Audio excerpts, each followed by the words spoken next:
tell me about the genesis of the Alinker. Oy. Um, Like well, from idea, what sparked the idea, the dream, and how did you make it happen? well, it started with a comment of my mum. I was with my mum in the Netherlands, and of course, she was an aging person, and she lived in a tiny little village, and there was like a marketplace in the middle, and like old people sit there, do the gossip per day, every day, like, and they have scooters and rollators and all that stuff, and we walked past the gossip benches, we call that in the Netherlands. And out of the blue, she said, "Over my dead body, will I ever use one of those things?" And she pointed at the scooters and rollators that were, you know, with those people. And what actually happened in that moment is that she got herself on the judgment, on her judgment of how she judged those people. And then very quickly, she placed herself like, "Oh shit, soon that's me. I don't want to be judged as I judge them right now." That happened in that moment. And then we continued to talk a little bit about that. And she said, "Well, actually, I don't want to become disabled." That's like, whoa. And with that conversation, I realized that medical devices actually emphasize the disability. And with the emphasizing the disability, it creates a social divide between people with and without disabilities. And that instantly became a justice issue for me. So I was like, that's ridiculous. Why can't we have cool stuff that is not creating a social divide? Because me, temporarily able-bodied person in the moment, I can go to any bike shop that I want and get the coolest bike that I want.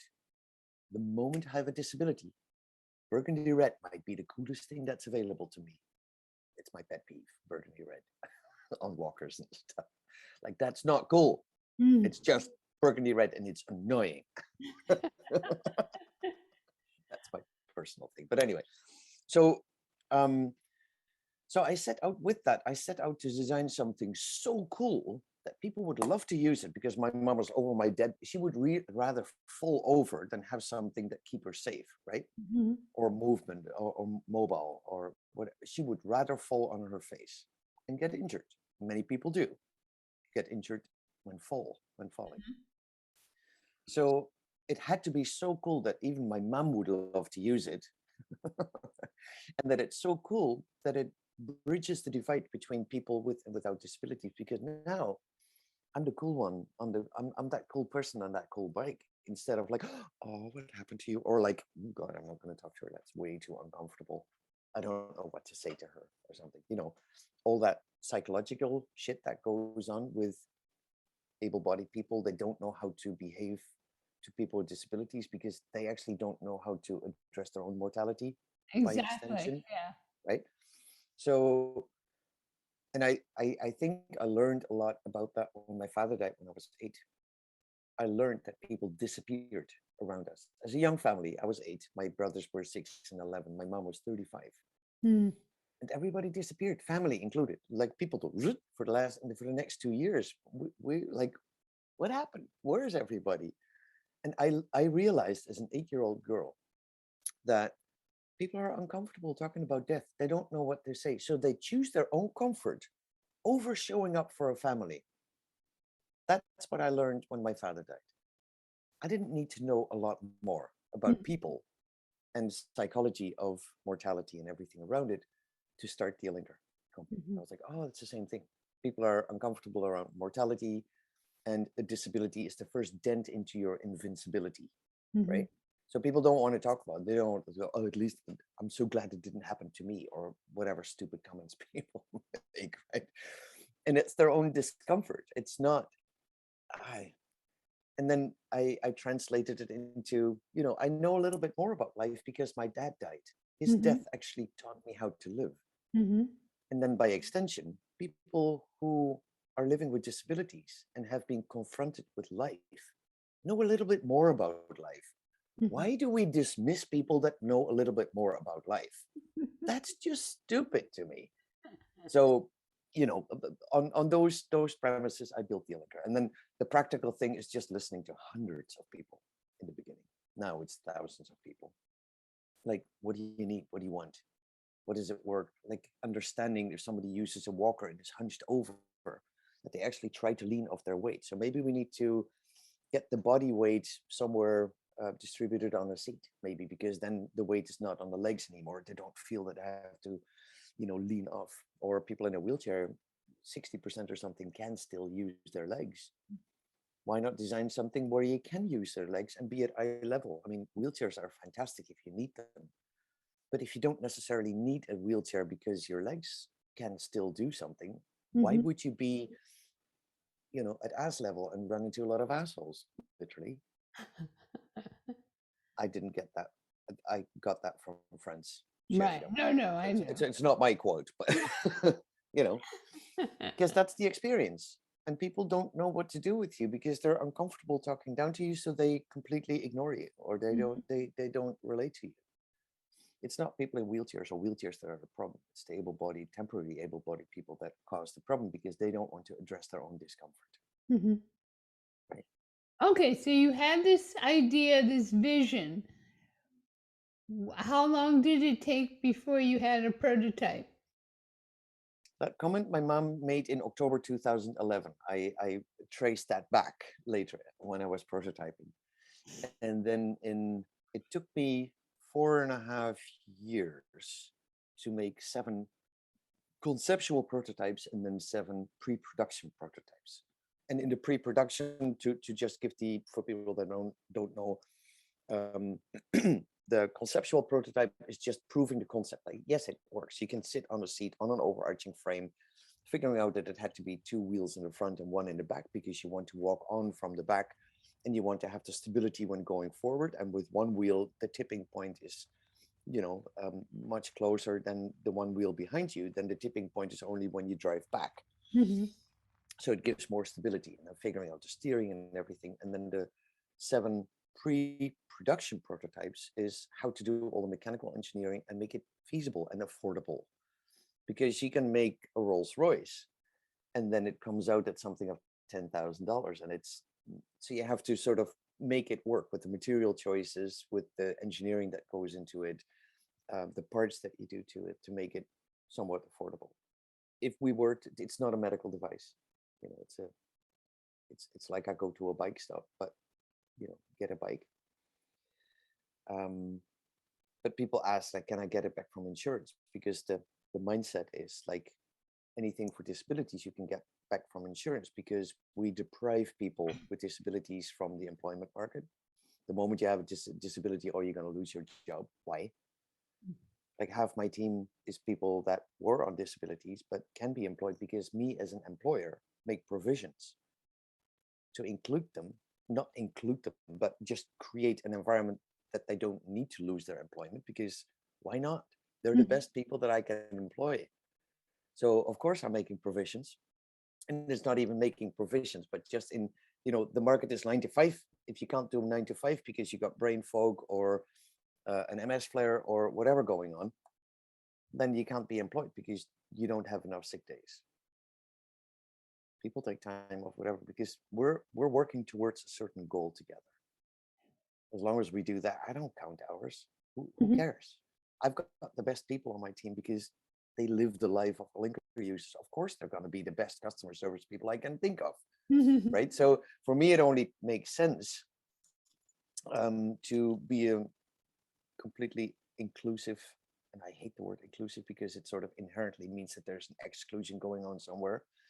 But by lack of a better word, a completely inclusive from scratch environment that nobody is excluded, and that yeah, that makes us a little bit weird as a company, but I like weird. Well, I hopefully, I enjoy weird. yeah, I mean, hopefully it's the future. You're just setting a trend. So 2011, and when was the first one ready? And where did you unveil it? Was it Abilities Expo? Where did you have your? No, I actually started in the Netherlands because I was like, it's a new thing, and I don't know. In America, you got all sort of liability stuff, and I was like, I don't know if people are actually going to buy this. Hmm. And the Netherlands is a great market to test new things because Dutch people are so stubborn. So if you make it with a new product in the Netherlands, you'll make it anywhere. That's kind of it's not because people are so adaptive and open to new things. It's more like they're so stubborn. If it doesn't work there, then it might work in other places, but you got if it works there, then you're good. So I learned a lot about who's buying, how people relate to the price. I started with a pre-sales crowdfunding campaign that was like 3 times over or something by the time it finished. That was just the Netherlands. And then a year later, I launched in North America, Canada, and the US, and that was also with the crowdfunding campaign, pre-sales, and that was just to finance the manufacturing because there's a lag, right? You get people that want to buy the bike, and then you still have to make them. So, and you need money to make them before people buy them. So there's that thing that you need to bridge. And so when you do a pre-sales campaign, like all those Kickstarter campaigns, whatever, that's the reason they can't finance the manufacturing before they sell it. So we did that with the pre-sales campaign in 2016, and that's when the first Alinkers came to market in North America. So 2016, it's very cool. Mhm. We make a big point of making Alinkers available for people, make mobility accessible through, for example, the crowdfunding campaigns. And we have, over the last 2 years, there's now 214 campaigns completed, which is about 10% of the Alinkers that go out every year. 10% goes by crowdfunding campaigns. So people don't handle the money. They share their story. In fact, they share with you what happens once you get a diagnosis and how the sick care system drives you into poverty, because that's kind of literally what's happening. And nobody really knows about it. If you haven't been hit by life, by a stroke or an accident or a diagnosis of some kind, then you actually don't know what that sick care system does to you. Mhm. So those people generously share their stories, what happened to them and why they need the Alinker and why they do a crowdfunding campaign to get the Alinker. So people can learn what's happening there. And then they can show up with their generosity and make sure that the campaign completes. And after the campaign completes, we just ship the Alinker because people can't manage money. If they raise money, they get penalized on their disability or lose their disability or whatever.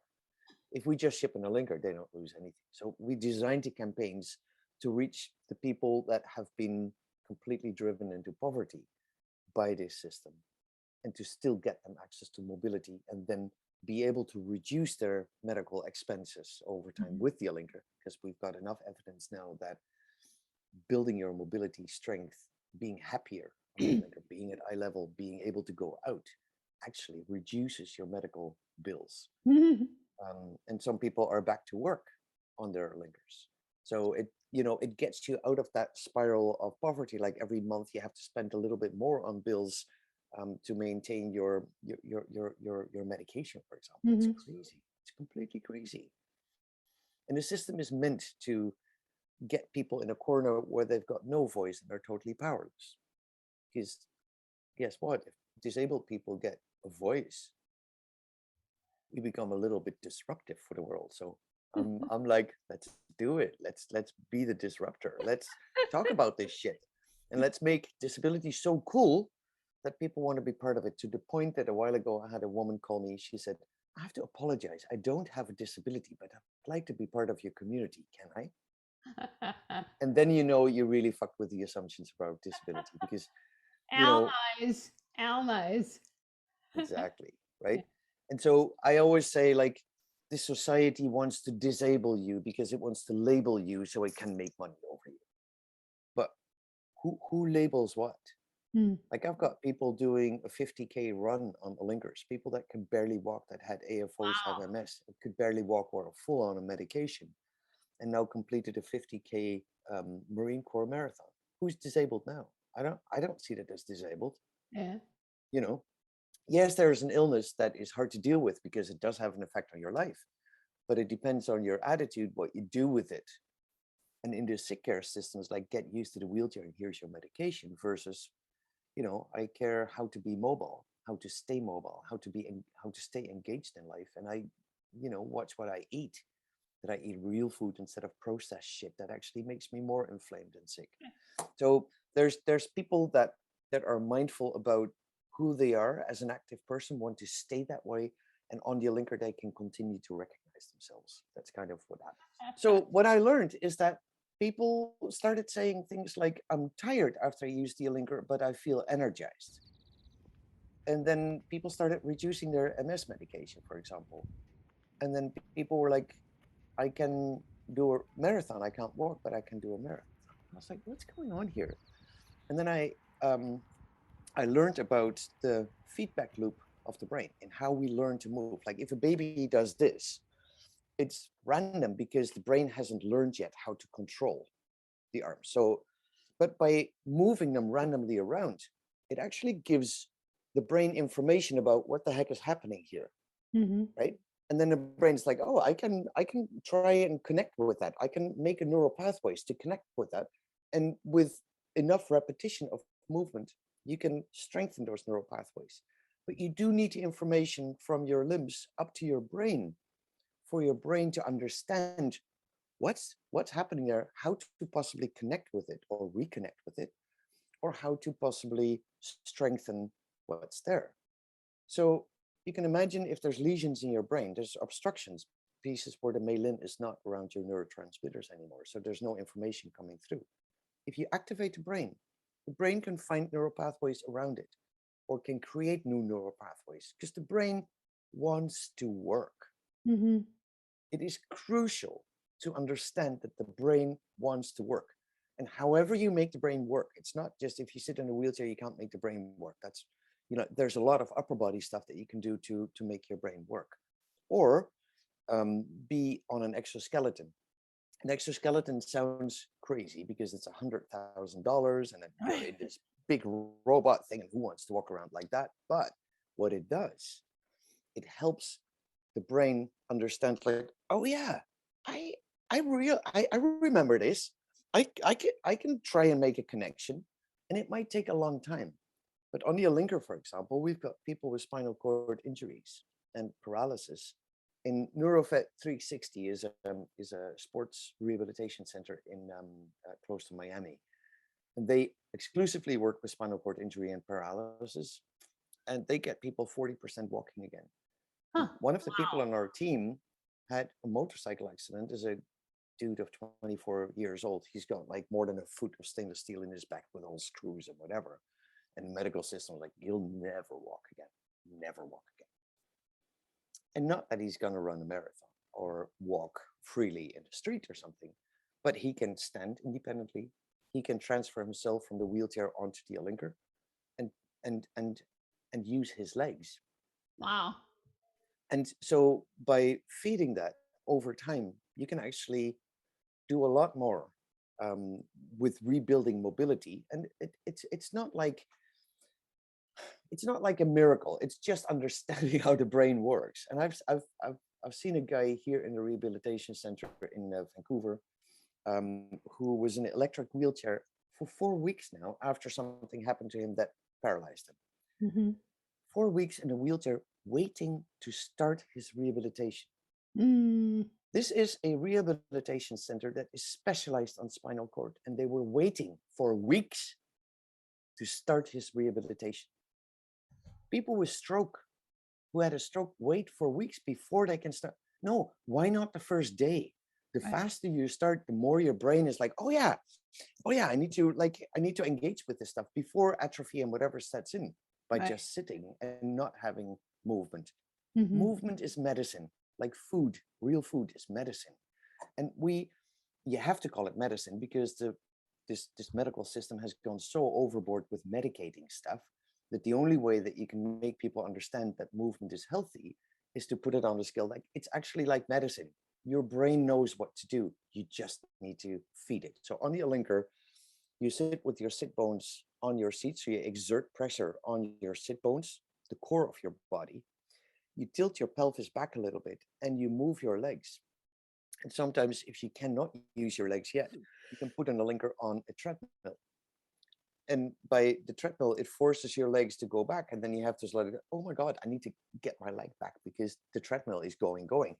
And whether somebody helps you to put the leg there and then the leg goes back, and helps, or a bungee cord or something to pull the leg back forward, but your legs are moving as Mhm. your brain, through an open spine, is a sort of a highway of information at that moment, um, gets information from your legs that are moving. So whether you can move them yourself, same with the exoskeleton. People with the exoskeleton cannot use their legs by themselves. Mhm. But in the exoskeleton, their legs moving and their brain is getting information. It closes the Mhm. feedback loop.